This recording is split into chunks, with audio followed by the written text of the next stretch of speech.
So good to see your faces here. Um, this is a difficult day for me to speak in some ways because since we don't get to see each other very often, um, there's so much that seems to be compressed into these days. They seem to be just overfilled with urgency and struggle and pain and bad news. And so to try to distill into 12 or 15 minutes all that I've been thinking and feeling and seeing and all that you have, but I'm going to try. I'm going to try because I think right now the greatest gift that we have is community. It's medicinal for us. And certainly just sitting here listening to all of you is a reminder to me of the restorative power of our shared humanity. So I meant to start with a question, and I guess I still will. How's 2020 going, gang? Remember when we thought 2019 was horrible? Remember back then? Remember when we thought 2018 was heartbreaking? Remember back when we thought 2017 was an abject disaster, right?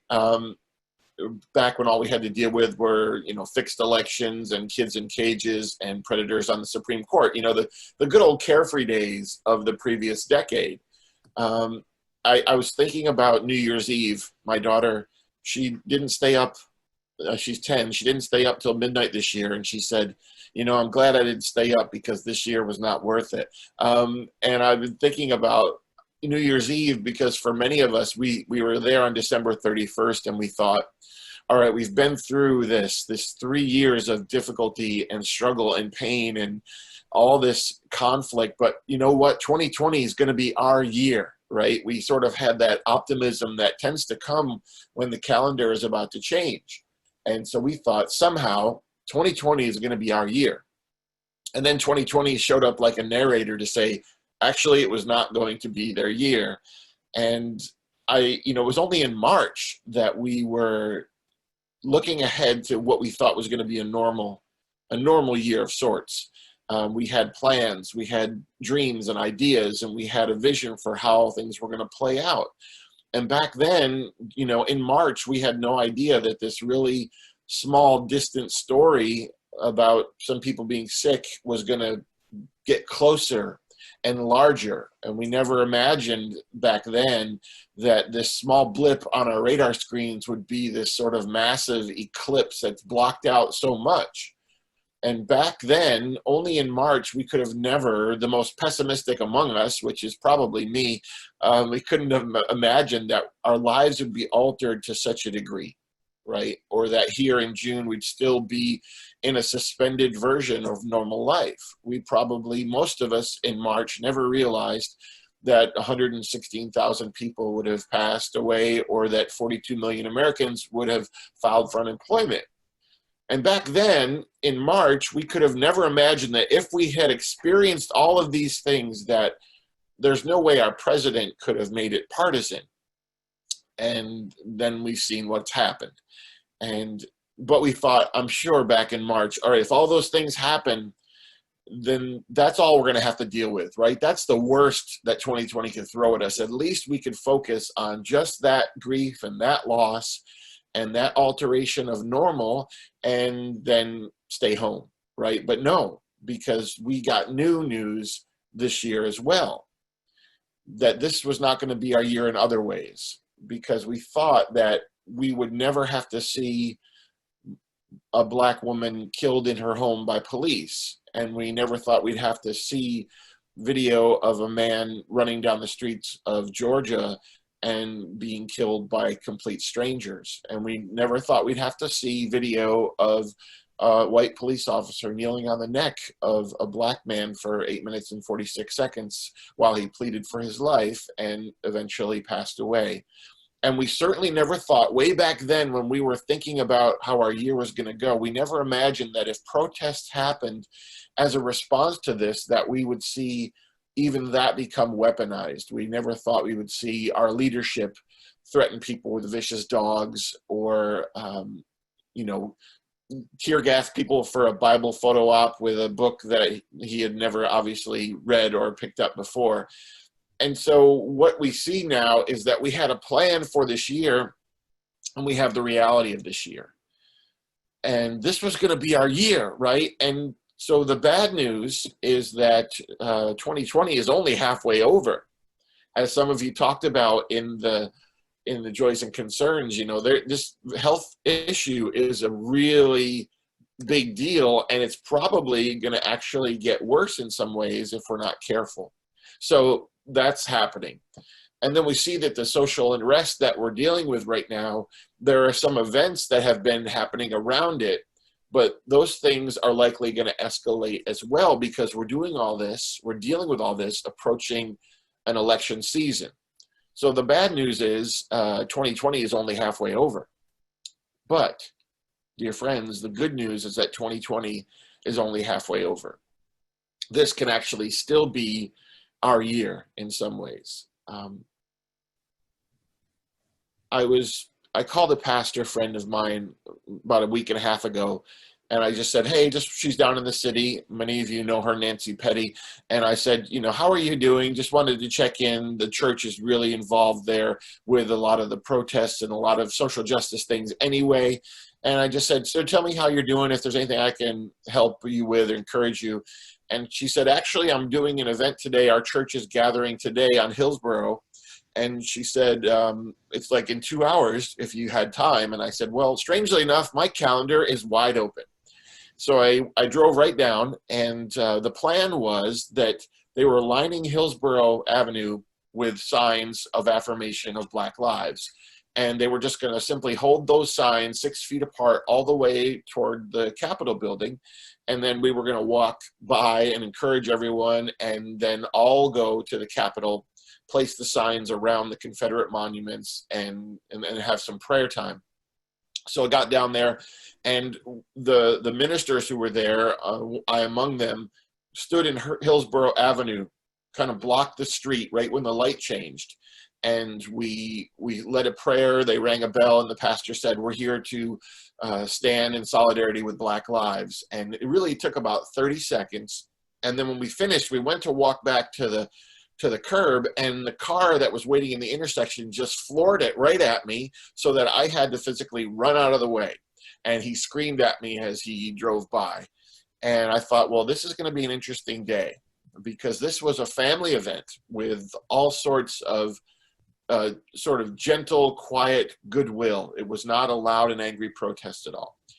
So I'm walking down, passing all these families, talking to people, and some folks were blowing their horns in affirmation, and then there was a fast food restaurant, and people were getting takeout, and I saw this group of guys there just looking at us like we were the second coming of Satan. And I just watched all these men kind of jeer and laugh and make a spectacle of how ridiculous they thought we were.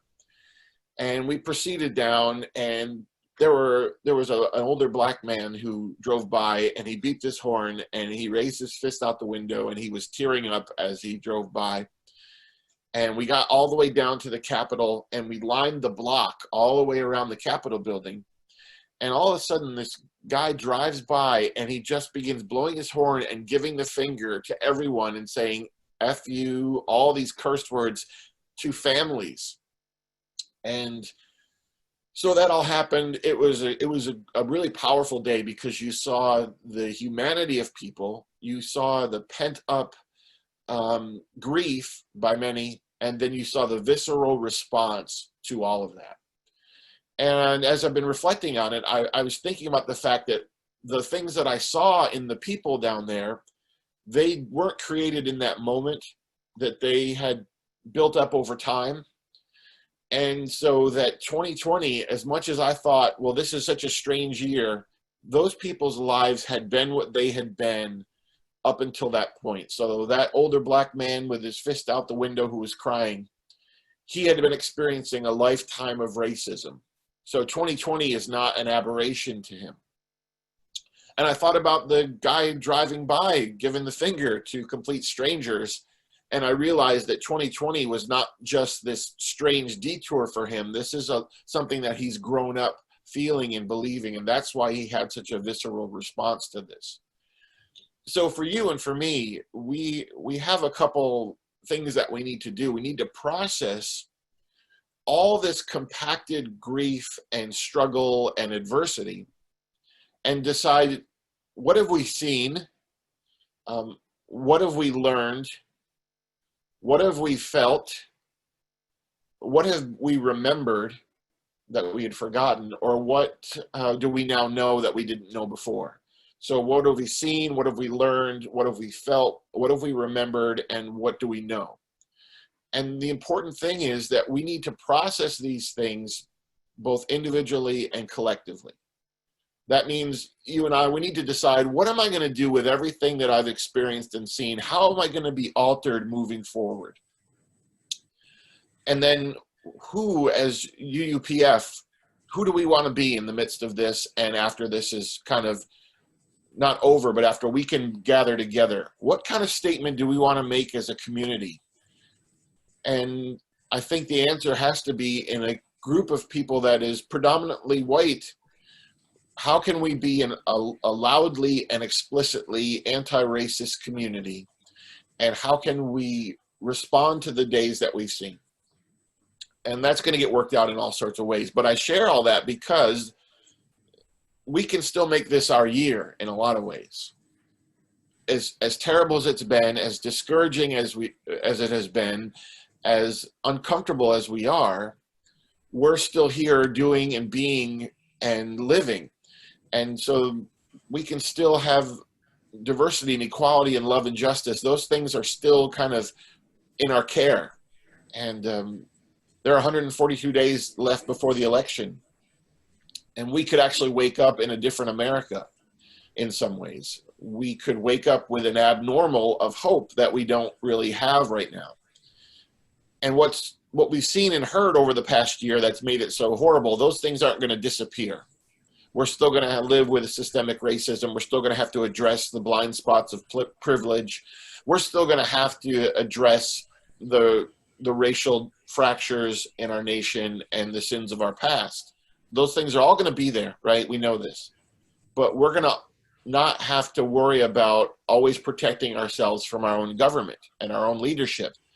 And with them out of the way, we could actually stop and breathe, rest for a moment, and then begin to heal ourselves, to begin to do the work that we want to do both individually and collectively. So today is the encouragement, that the acknowledgement that yes, we've seen some horrible things, and yes, this was not the year that we had hoped it would be, but it can still be a beautiful year, and we have a responsibility to take all that we've seen and heard and remembered and learned and felt, and to try to transform what we can transform, which is ourselves and our local community. Because there are people right in our midst, in our social circles and in the community that we get, where we gather, that building, right around that building even, there are people who have lived as the recipients of racism for their entire lives.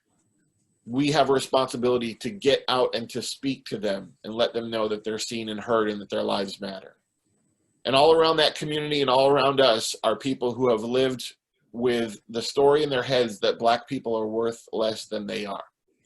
So we have an opportunity to speak into that. So we have nothing now but what we've learned and what we'll do about what we've learned.